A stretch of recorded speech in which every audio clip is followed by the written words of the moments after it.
Hi everyone! In this video, I will show you how to remove a filter in Google Sheets. For this example, let us create a filter first. We have a sample set of employees and their ages, which we will base our filter upon. First, click and drag to highlight the header row of your table. Then, go to the top menu and click Data, then choose Create a Filter.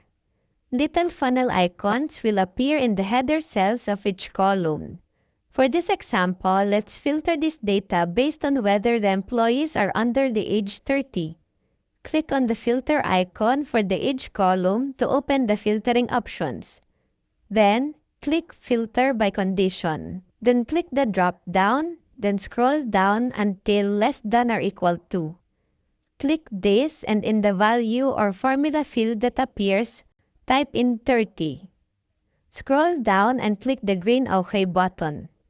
Now, the filter will automatically apply.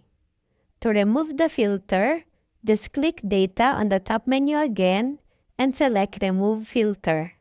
So, that is how you remove a filter in Google Sheets. I hope you find this tutorial helpful. Thanks for watching.